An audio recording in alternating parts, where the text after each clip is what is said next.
Bapak Ibu, saudara-saudari yang dikasihi dan diberkati oleh Tuhan kita Yesus Kristus, salam sejahtera dan salam sehat untuk kita sekalian.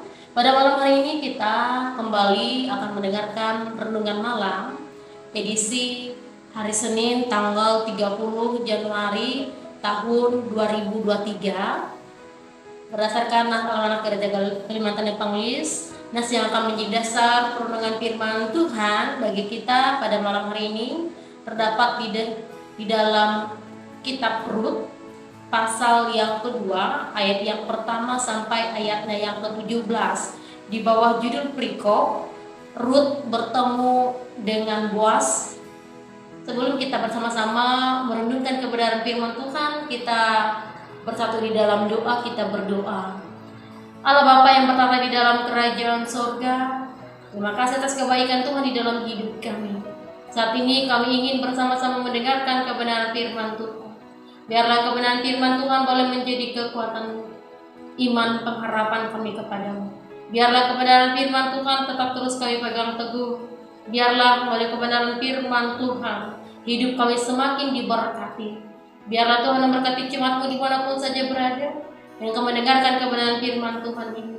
Biarlah Tuhan yang memampukan hati dan pikiran kami supaya kami boleh mengerti dan memahami kebenaran firman ini. Di dalam Yesus Kristus kami berdoa dan mengucap syukur. Amin. Tema perenungan firman Tuhan kita pada malam hari ini yaitu kesetiaan membawa kebahagiaan.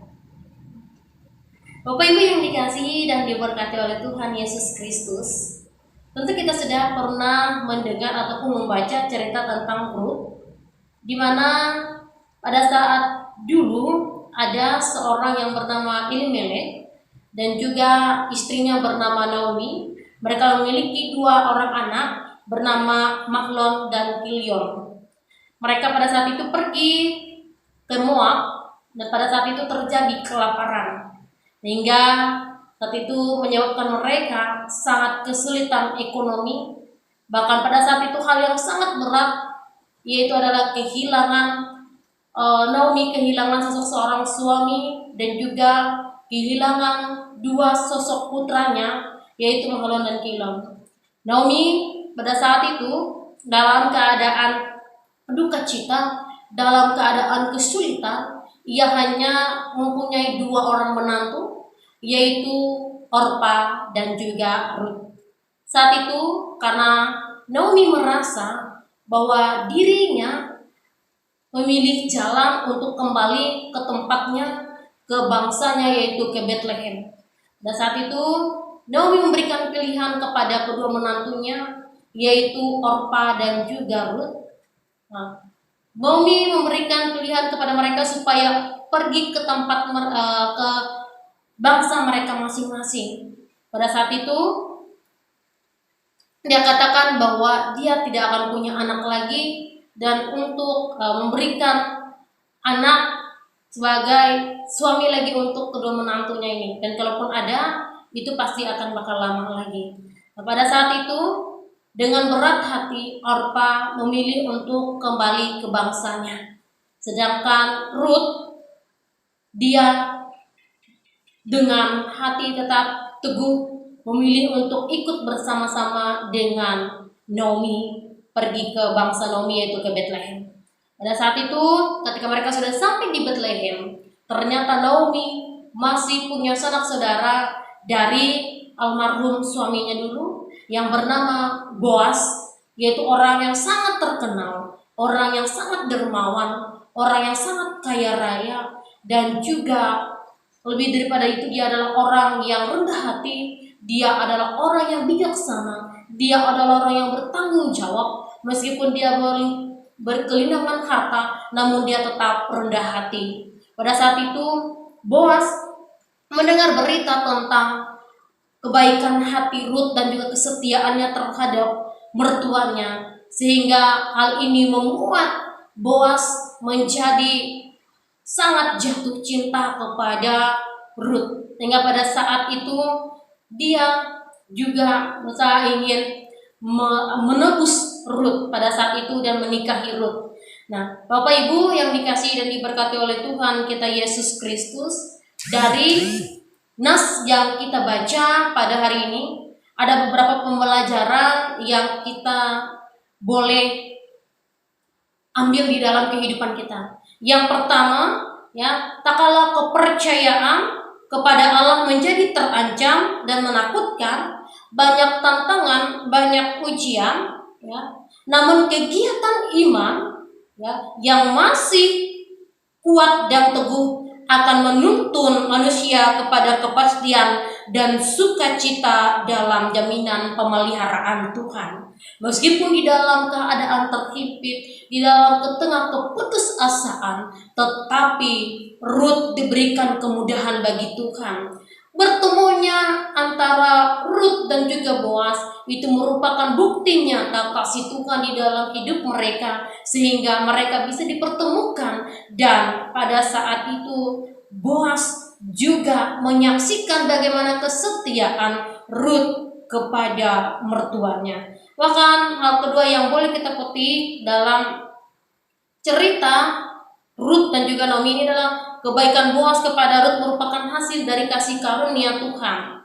Dan juga yang selanjutnya yang tidak kalah penting adalah bahwa kesedihan dan juga pergumulan, ya, bisa saja melanda siapapun, ya.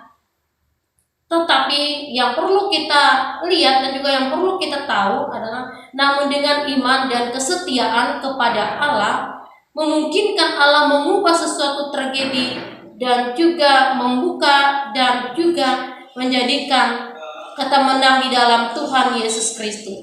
Kita tahu bahwa apapun yang kita alami, di balik itu semua pasti ada rencana Tuhan yang terbaik dalam hidup kita. Kemudian yang selanjutnya adalah kita belajar dari kesetiaan seorang Rut. Nah, di sini dengan penuh kesetiaan, meskipun di dalam keadaan tantangan dan ujian, dia pasti mendapatkan yang namanya kebahagiaan dan juga sukacita yang berasal daripada Tuhan. Itu yang saya katakan, kesetiaan membawa kebahagiaan, karena kesetiaan akan membawa kita kepada kemudahan. Kesetiaan akan membawa kita kepada rasa syukur dan terima kasih, dan juga kesetiaan akan membawa kita kepada orang yang betul-betul mengasihi dan menyayangi kita. Tuhan tahu yang terbaik dalam hidup kita. Amin untuk firman Tuhan. Kita berdoa.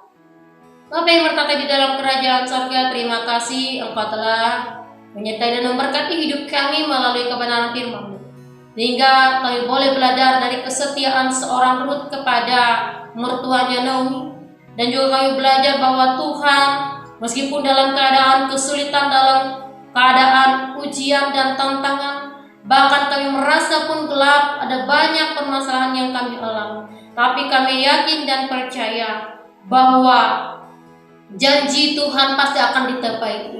Rencana Tuhan adalah rencana yang terbaik dalam hidup kami. Tuhan, meskipun dalam kesulitan, pasti kami yakin dan percaya Tuhan, di tengah kesetiaan kami pasti akan mendapatkan kemudahan. Di tengah kesetiaan pasti Tuhan akan memberikan jalan yang terbaik di dalam hidup kami. Berkati jemaat-Mu dimanapun saja berada Tuhan, biarlah Tuhan menjaga dan melindungi, diberikan kesehatan, kekuatan, dimudahkan segala setiap cita-cita dan harapan kami. Biarlah Tuhan senantiasa menjaga dan melindungi kami dimanapun saja kami berada. Jaga tidur malam kami Tuhan dengan kuasa Roh Kudus-Mu. Dijauhkan kami dari kuasa kegelapan yang hendak mengganggu kami. Kami yakin dan percaya kuasa Roh Kudus Tuhan yang akan menjaga dan memelihara kami, dan membangunkan kami besok pagi dengan nafas kehidupan, kesehatan, kekuatan yang bersumber daripada Tuhan. Dalam Yesus Kristus kami berdoa dan mengucap syukur. Amin. Selamat malam, Tuhan Yesus memberkati. Shalom.